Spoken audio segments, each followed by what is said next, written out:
I want to start with a shocking statistic that really puts things into perspective. 90% of Americans have less than $1,000 in savings. What does this mean for our financial futures? As this statistic appears on screen, 90% of Americans have less than $1,000 in savings. I have to ask, are we setting ourselves up for financial success or failure? At WealthWise Daily, we've seen time and time again how a lack of savings can lead to financial stress and anxiety. I mean, think about it, having less than $1,000 in the bank means that even a small unexpected expense can be a major setback. We at WealthWise Daily believe that it's time to take control of our finances and start building the savings we need to secure our futures. So, let's dive in and explore some strategies for growing our savings and achieving financial freedom. Hello everyone, I'm Reid, and welcome to WealthWise Daily. I'm excited to share with you a topic that I think is really important for anyone looking to start building wealth, and that's how to start investing with just a little bit of money. Now, I know what you might be thinking, investing seems like something that's only for people with a lot of money, but I'm here to tell you that's just not true. At WealthWise Daily, we believe that anyone can start investing, regardless of their income level or financial situation. In this video, we're going to explore some of the key concepts that you need to know to get started, including index funds, which are a great way to diversify your portfolio and minimize risk. We'll also be talking about dollar cost averaging, which is a strategy that can help you smooth out the ups and downs of the market and avoid making emotional decisions based on short-term fluctuations. And of course, we'll be discussing the power of compound interest, which can help your investments grow exponentially over time. We'll also be covering the basics of brokerage accounts and how to set one up, even if you're starting with just a small amount of money.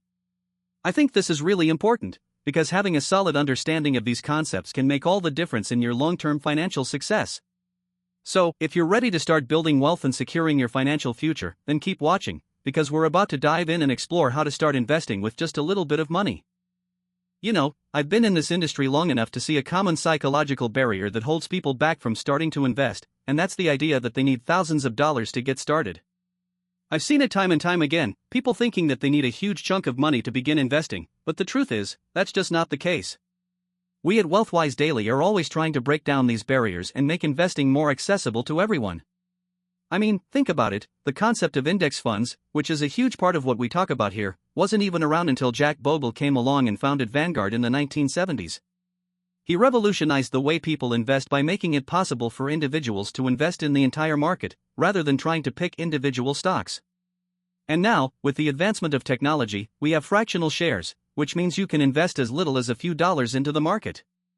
Now, let's talk about the power of compound interest. The S&P 500, which is often considered the benchmark for the overall market, has averaged a 10.5% annual return since 1957. That's a pretty impressive track record, and it's a big part of why I'm so passionate about investing. So, let's do some real math here. If you were to invest just $100 per month at a 10% annual return in 30 years, you'd have around $106,000. But here's the thing, even if you can only afford to invest $50 per month, that's still going to get you to around $53,000 in 30 years. And if you can only afford to invest $0 per month, well, that's still going to get you to around $6,000 in 30 years. I think it's really important to understand that investing is a long game, and it's not about how much you can invest, it's about starting early and being consistent. We at WealthWise Daily are always looking for ways to make investing more accessible and to help people understand that they don't need thousands of dollars to get started. So, don't let the idea that you need a lot of money hold you back, because the truth is, even small, regular investments can add up over time. I hope this helps to break down that psychological barrier and gets you started on your investing journey. Hello everyone, I'm Reid from WealthWise Daily, and welcome back to our channel. Today, we're going to walk through the process of opening your first investment account, and I'm excited to share this journey with you. The first step is to choose a broker, and I want to give you a rundown of some popular options. You've got Fidelity, Schwab, and Robinhood, each with their pros and cons. Fidelity and Schwab are more traditional brokers with a wide range of investment options, but they often come with higher fees. Robinhood, on the other hand, is a great option for beginners, with no commissions and a user-friendly interface. Now, I personally like to keep things simple, so I'll be using Robinhood as an example, but feel free to choose the one that works best for you. Once you've selected your broker, it's time to fund your account, and I recommend starting with $100. This amount will give you a chance to get familiar with the platform without breaking the bank. Next, we'll be buying your first ETF, and I'll explain what that means in a minute. We at WealthWise Daily often recommend VOO, VTI, or SCHB, as they're all solid options. VOO tracks the S&P 500, which means you'll be invested in the top 500 companies in the US. VTI, on the other hand, tracks the entire US stock market, giving you even more diversification. SCHB is similar to VTI but with a slightly different approach. All three are great choices, but I'll be using VOO as an example. Now that we've bought our first ETF, it's time to set up automatic monthly investments. This is where the concept of dollar cost averaging comes in, which means you'll be investing a fixed amount of money at regular intervals, regardless of the market's performance. This strategy helps reduce the impact of market volatility and timing risks. I recommend setting up a monthly investment of $100, which will be transferred from your bank account to your investment account.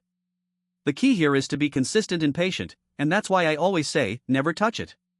Once you've set up your automatic investments, it's essential to resist the temptation to withdraw your money or make impulsive decisions based on short-term market fluctuations. By following these steps and sticking to your plan, you'll be well on your way to building a solid investment portfolio, and we at WealthWise Daily will be here to guide you every step of the way. As I've been helping people navigate the world of finance here at WealthWise Daily, I've noticed that beginners often make the same mistakes over and over again, and I want to share those with you today. The first mistake I see is panic selling during dips in the market. I've seen it time and time again, where people get caught up in the fear of losing money and they sell their investments at the worst possible time. Let me give you an example. Back in 2020, when the COVID pandemic hit, the market dropped significantly, but if you had held on to your investments, you would have seen a 100% recovery in just 5 months. That's right, if you had stayed the course, you would have been back to where you started in less than half a year. Now, the second mistake I see beginners making is trying to pick individual stocks instead of investing in index funds. I get it, it can be tempting to try to find that one stock that's going to shoot up and make you a lot of money, but the truth is, it's just not a reliable way to invest. We at WealthWise Daily have done the research, and time again, it shows that index funds outperform individual stocks over the long term. For example, if you had invested in the S&P 500 index fund over the past 10 years, you would have seen an average annual return of around 13%, which is significantly higher than what most individual stocks have returned. The third mistake I see beginners making is waiting for the perfect moment to invest. I've talked to people who have been waiting for years for the perfect opportunity to put their money in the market, but the truth is, there is no perfect moment. What we know is that time in the market beats timing the market. If you had invested $10,000 in the S&P 500 index fund 10 years ago, it would be worth around $30,000 today, just from the power of compounding and the overall growth of the market. So, don't wait for the perfect moment, just get started and let time do the work for you. I've seen it time and time again, and I'm confident that if you can avoid these 3 mistakes, you'll be well on your way to achieving your financial goals. So, you're looking to take your finances to the next level, and I'm excited to share some advanced strategies with you. At this point, you're likely already maxing out your savings and investments, but I want to emphasize the importance of maximizing your $2,000 per month. One way to do this is by contributing to a Max Roth IRA, which has a $6,000 per year limit in 2026. I always recommend taking full advantage of this, as it's a great way to build wealth over time.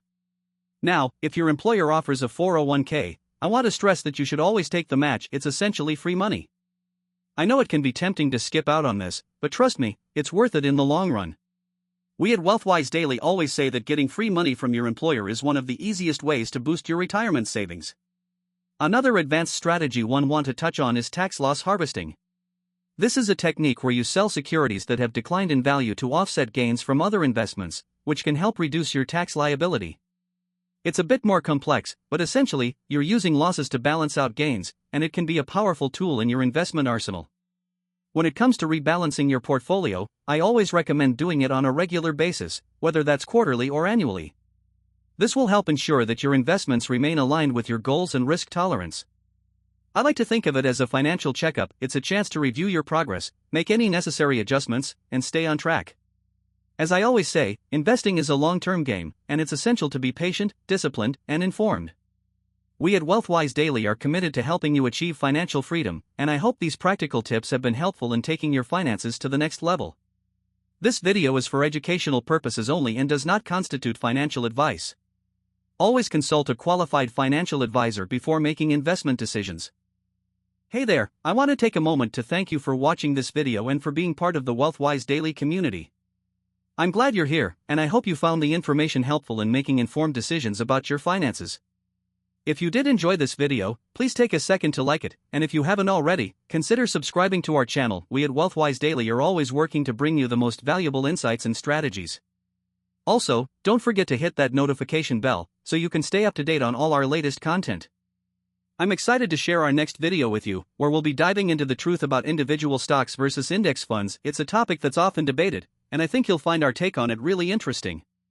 By joining us in the next video, you'll get a better understanding of which investment strategy might be the best fit for your portfolio.